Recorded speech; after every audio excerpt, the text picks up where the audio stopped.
संसद का शीतकालीन सत्र जारी है। इस दौरान हर दिन किसी न किसी मुद्दे पर जमकर हंगामा होता रहा। अब ताजा बवाल जिस मुद्दे पर मचा है वो है अंबेडकर पर की हुई टिप्पणी का। अमित शाह ने अंबेडकर पर की टिप्पणी, भड़क गए विपक्षी दल, काटा बवाल। अब पीएम मोदी ने कांग्रेस को घेरा, अंबेडकर पर कांग्रेस का सच किया उजागर। अंबेडकर पर मचे बवाल के बीच सबसे पहले वो भाषण सुनिए जिस पर पूरा बखेड़ा खड़ा हुआ है। तो साच अर्थ में अंबेडकर जी के प्रति आपका भाव क्या है ये मैं बताता। मान्यवर, अंबेडकर जी को देश की पहली कैबिनेट से इस्तीफा क्यों दे दिया? अंबेडकर जी ने कई बार कहा कि अनुसूचित जातियों और जनजातियों से हुए व्यवहार से मैं असंतुष्ट हूं, सरकार की विदेश नीति से मैं असहमत हूं और आर्टिकल 370 से मैं असहमत हूं। इसलिए वो छोड़ना चाहते थे, उनको आश्वासन दिया गया, आश्वासन पूरा नहीं हुआ, उन्होंने इग्नोरेंस के चलते इस्तीफा दे दिया।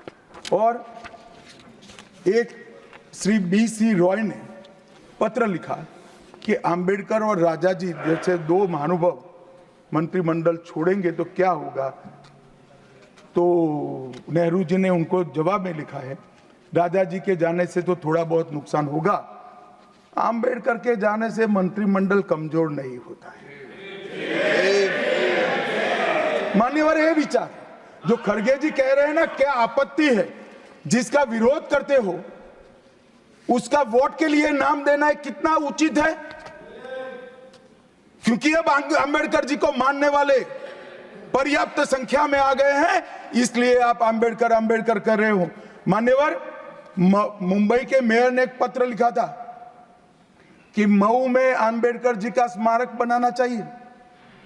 मऊ में जो अंबेडकर जी का जन्म स्थान था, सुझाव लिखा।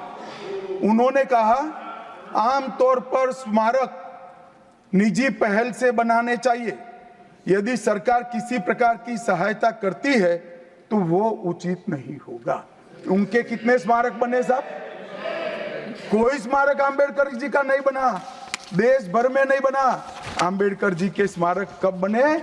जब भारतीय जनता पार्टी सत्ता में आई, तब मऊ में डॉक्टर अंबेडकर के जन्म स्थान पर स्मारक बना, लंदन में अध्ययन करते थे वहां स्मारक बना, नागपुर में शिक्षा दीक्षावलित वहां बना, दिल्ली में महापरिनिर्वाण स्थल पर बना और मुंबई में चैत्य भूमि में भी बन रहा है। हमने 5 तीर्थ बनाए महामानव। यही वो बयान है जिसे लेकर विपक्षी दल ने हंगामा काट रखा है। इसी बयान पर पक्ष और विपक्ष में जमकर वार पलटवार जारी है। लगातार विपक्ष की ओर से मांग की जा रही है कि अमित शाह अपने बयान पर माफी मांगे। एक ही डिमांड है कि गृह मंत्री को अपने पद से इस्तीफा देना चाहिए।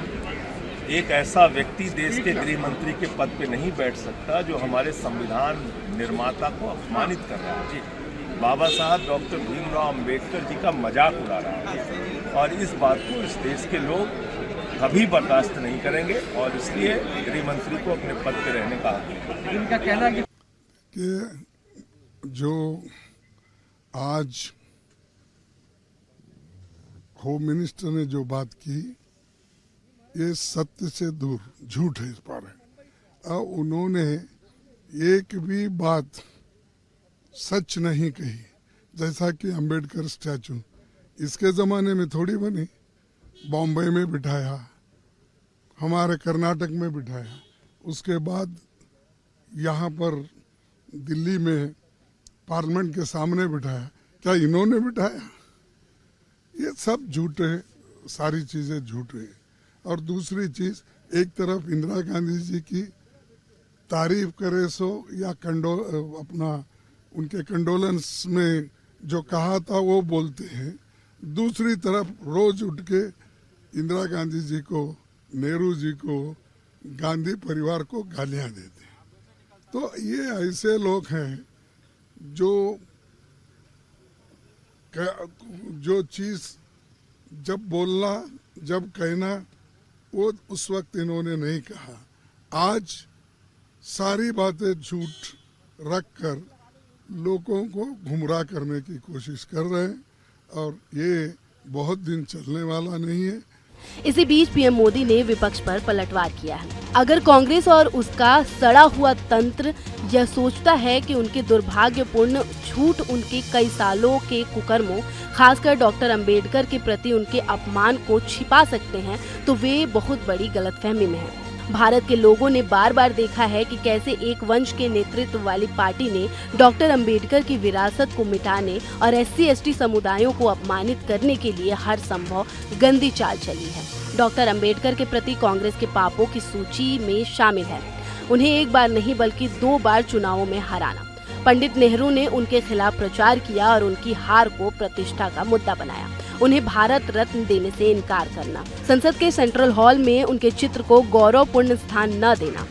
कांग्रेस चाहे जितनी कोशिश कर ले, लेकिन वे इस बात से इनकार नहीं कर सकते कि SC/ST समुदायों के खिलाफ सबसे भयानक नरसंहार उनके शासन में हुए हैं। अब वे सालों तक सत्ता में रहे, लेकिन SC और ST समुदायों को सशक्त बनाने के लिए कुछ भी ठोस नहीं किया। इसके साथ ही पीएम मोदी ने अमित शाह द्वारा राज्यसभा में दिए बयान का वीडियो शेयर किया है। पीएम मोदी ने लिखा कि संसद में अमित शाह ने डॉक्टर अंबेडकर का अपमान करने और SC/ST समुदायों की अनदेखी करने के कांग्रेस के काले इतिहास को उजागर किया। कांग्रेस शाह के तथ्यों से परेशान है, इसलिए कांग्रेस नाटक कर रही है। जनता सच्चाई जानती है।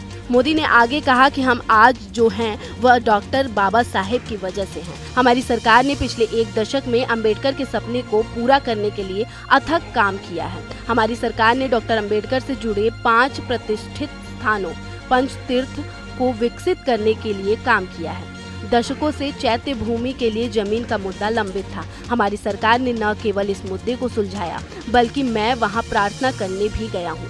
हमने दिल्ली में 26 अलीपुर रोड को भी विकसित किया है, जहां अंबेडकर ने अपने अंतिम वर्ष बिताए थे। लंदन में जिस घर में वे रहते थे, उसे भी सरकार ने अधिग्रहित कर लिया है। अंबेडकर पर शुरू हुआ यह घमासान कब शांत होगा? क्या विपक्ष की मांग पर अमित शाह माफी मांगेंगे, या फिर पीएम मोदी के पलटवार से विपक्ष को अंबेडकर पर बार बार उठाए जा रहे मुद्दे पर खामोश हो जाएगा? यह तो समय ही बताएगा। फिलहाल आपको हमारी ये वीडियो कैसी लगी कमेंट में बताएं। अपने दोस्तों रिश्तेदारों के साथ शेयर करें और न्यूज नेशन के YouTube चैनल को सब्सक्राइब करना ना भूलें।